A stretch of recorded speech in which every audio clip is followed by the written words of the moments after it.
आज हम पढ़ेंगे भारतीय साक्ष्य अधिनियम का चैप्टर 5, जिसका जो फर्स्ट पार्ट है, जिसके अंदर डॉक्यूमेंट्री एविडेंसेस के बारे में बात की गई है। जो सेक्शन स्टार्ट होता है आपका 56 to 73। हम यहाँ तक इस सेक्शन में इस वीडियो में हम ये सेक्शंस को पढ़ने की कोशिश करते हैं। आपको सारे सेक्शन याद हो जाएंगे, बस you just keep a pen and a copy. Okay, अब इसको पढ़ना स्टार्ट करते हैं। देखो, एविडेंस जो है, एविडेंस ये कहता है, अब हमें डॉक्यूमेंट्री एविडेंस देने हैं तो कानून ये कहता है कि एविडेंस सिर्फ आप दो ही चीज़ों से दे सकते हो, प्राइमरी एविडेंस और सेकेंडरी। प्राइमरी एविडेंस कहाँ लिखे हुए हैं? ये 57 में क्या होते हैं, 57 में सेक्शन 57 बात करता है, ठीक है। और 58 बात करता है कि सेकेंडरी एविडेंस क्या होते हैं। और ये बात लिखी कहाँ है कि प्राइमरी एविडेंस जो एविडेंस होते हैं वो दो तरह से दे सकते हो, प्राइमरी और सेकेंडरी। ये बात 56 से पता चलती है। सेक्शन 56 कहता है या तो प्राइमरी होगा एविडेंस या सेकेंडरी होगा। अब 56, 57, 58 आपने पढ़ लिए। अब 59 क्या कहता है? 59 कहता है कि एविडेंस हमेशा प्राइमरी ही होगा। क्लियर? और 60 कहता है जहाँ प्राइमरी यूज़ नहीं कर पा रहे हो तो आप सेकेंडरी भी दे सकते हो। तो 60 बताता है व्हेन, मतलब किस टाइम पे आप सेकेंडरी एविडेंस दे सकते हो। क्लियर? अब बात करते हैं 61 की। 61, 62, 63 ये आपके इलेक्ट्रॉनिक एविडेंसेस के बारे में है। तो ये कहता है कि जो इलेक्ट्रॉनिक एविडेंसेस जो होंगे, ई एविडेंस, इलेक्ट्रॉनिक एविडेंस, वो आपके डॉक्यूमेंट्री एविडेंस के बराबर ही ट्रीट होंगे, उनमें कोई डिफरेंस नहीं है, बोथ आर इक्वल।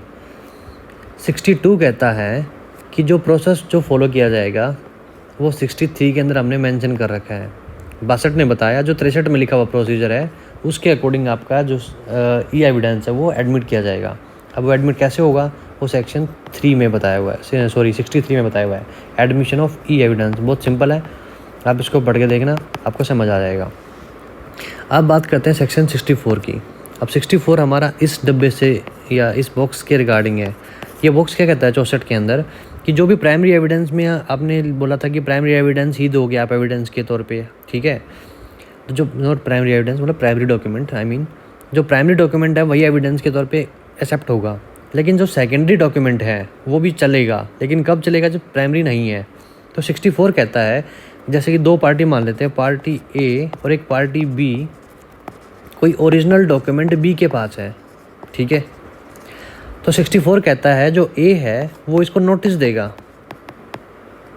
कि भाई कोर्ट के अंदर इस डॉक्यूमेंट को, इस ओरिजिनल डॉक्यूमेंट को प्रोड्यूस कर दे। तो जो नोटिस देने वाली जो बात लिखी हुई है वो सेक्शन 64 में लिखी हुई है और ये 60 के अंदर भी लिखी हुई है कि यदि प्राइमरी डॉक्यूमेंट अवेलेबल नहीं है तो सेकेंडरी एविडेंस का जैसे सेक्शन 64 में नोटिस दे रखा है, नोटिस भेज के उसको प्रोड्यूस कराया जा सकता है। यदि वो प्रोड्यूस नहीं करता तब आपका सेकेंडरी एविडेंस देने के लिए आप एलिजिबल हो जाते हो, ठीक है। यहाँ तक बात होगी 64 की। अब 65 एंड 66 बोथ आर सिमिलर। अब मिलके मतलब सारी बात किसकी चल रही है? सारी बात चल रही है अब डॉक्यूमेंट की। तो जो ये डॉक्यूमेंट है इसके ऊपर कोई ना कोई इसको लिखे मिलेगा, ठीक है। वो हैंड राइटिंग में भी हो सकता है, इसको हम HW से लिख रहे हैं हम, हैंड राइटिंग, और नीचे साइन करेगा कोई ना कोई, इसको कोई ना कोई विटनेस भी साइन करेगा, ठीक है। तो जो भी मैच करेंगे हम हैंड राइटिंग का, सिग्नेचर का, विटनेस का, इसको अप्रोप्रिएट जो भी हैंड राइटिंग एक्सपर्ट होगा वो इसको कंफर्म करेगा, वेरीफाई करेगा। ये बात करिए 65 ने। और 66 जो सर नेक्स्ट ही है, ये जो साइन हुआ है यदि वो डिजिटल साइन हुआ है, ई साइन हुआ है, तो सेक्शन 66 उसके बारे में बात कर रहा है, ठीक है। अब बचे हमारे 66, 67 to 73। ये 66, 67, 67, 68, 69, 70, 71, 72, 73, ये 7 सेक्शन को आपको मतलब ये बहुत ज़्यादा कन्फ्यूजिंग रहता है तो बिल्कुल सिंपल, कन्फ्यूजन ये रहता है कि किस सेक्शन में क्या चीज़ फॉल करेगी।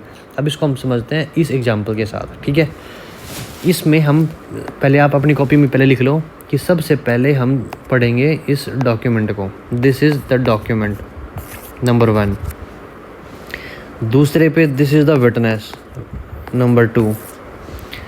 ये नंबर 3, इसको हम वी हैव यूज दिस, ठीक है। पहले हम यहाँ पे गए, मतलब इसको हम, इसके बाद हमने ये पढ़ा, फिर हमने ये पढ़ा, फिर हम वापसी इसी पे जाएंगे तो फिर हम यहाँ से वापसी इस पे पहुँचेंगे। तो ये हमारा तरीका है पढ़ने का।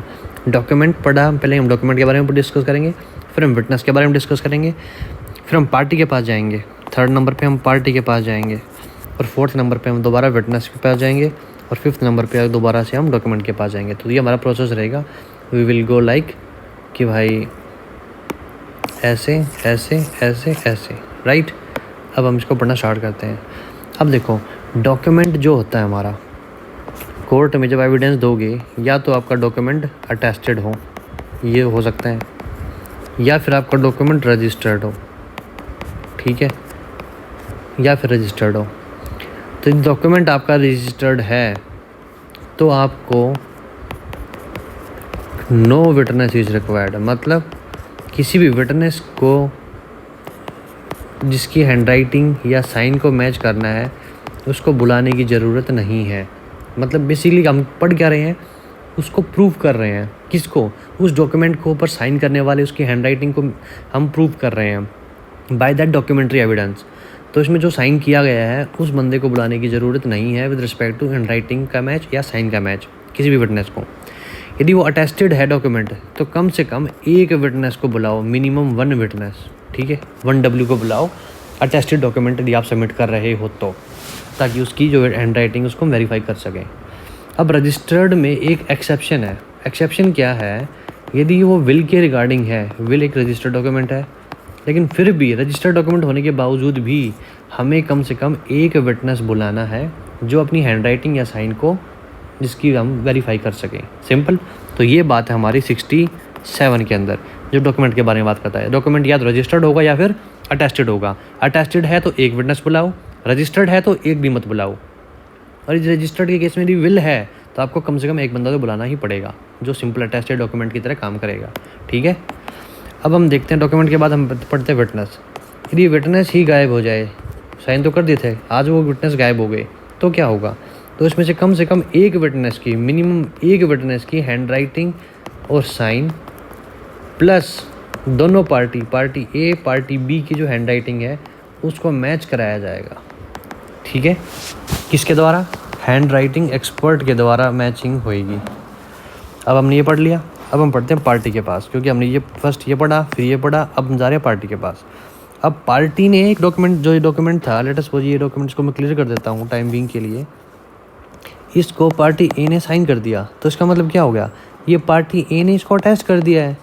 तो पार्टी जो बी है ये इसको, इस डॉक्यूमेंट को अगेंस्ट ए यूज़ कर सकती है, क्योंकि ए ने इसको मान लिया है, इसने अटैच कर दिया है। तो सेक्शन 60 जो हमारा क्या बोलते हैं, 68 हमने पढ़ लिया था ना, अब 69 हो गए ये।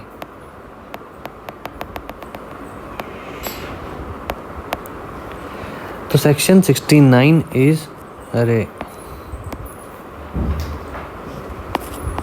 Section 69 is against the party जिसने वो डॉक्यूमेंट साइन कर दिया। लेट अस सपोज ये document sign by A, so it can be used against A, ठीक है। ये बात हमने पढ़ ली है। अब दोबारा हम चलते हैं विटनेस के पास 70। अब जो बंदा था जिसने साइन किया था इस डॉक्यूमेंट के ऊपर, वो भूल गया, जो W था वो भूल गया, उसको नहीं पता कि मैंने ये एग्जीक्यूट किया था नहीं किया था। तो उस केस में क्या केस है? यदि ये भूल गया है 70 में, यदि ये भूल गया है तो कोर्ट, तो कानून कहता है ब्रिंग सम अदर डॉक्यूमेंट, कोई और दूसरा डॉक्यूमेंट लिया हो जो उस बात को प्रूव करता हूँ, ब्रिंग अदर डॉक्यूमेंट, सिंपल। अब ये पढ़ लिया और दोबारा से हम चलते हैं 70 डॉक्यूमेंट के पास, 70 के बाद 71 डॉक्यूमेंट के पास। अब डॉक्यूमेंट में क्या है? अब डॉक्यूमेंट ये सारा ताम झाम हटा दो, रजिस्टर्ड, अटेस्टेड, पार्टी, ये वो, साइन बाइन। अब ये कहता है कि डॉक्यूमेंट को अटेस्टेड ही नहीं है, यदि वो अनअटेस्टेड डॉक्यूमेंट है उसको भी ले आओ, उसको अलाउड कर दिया है, ठीक है।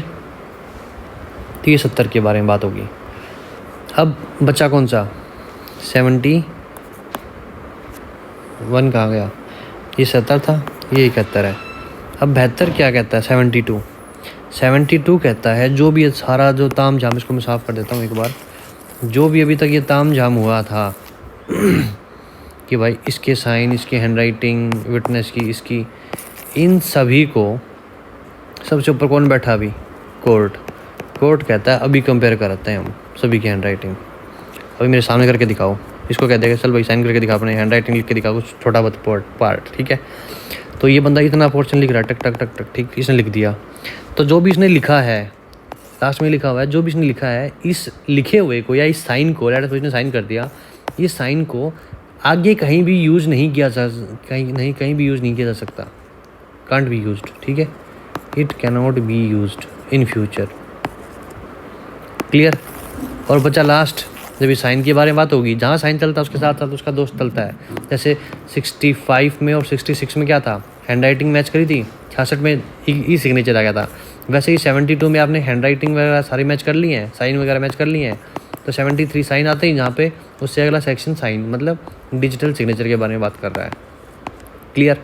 तो हमने सारे सेक्शंस पढ़ लिए हैं 56 से लेकर 73 तक। So see you in the next, thank you, bye.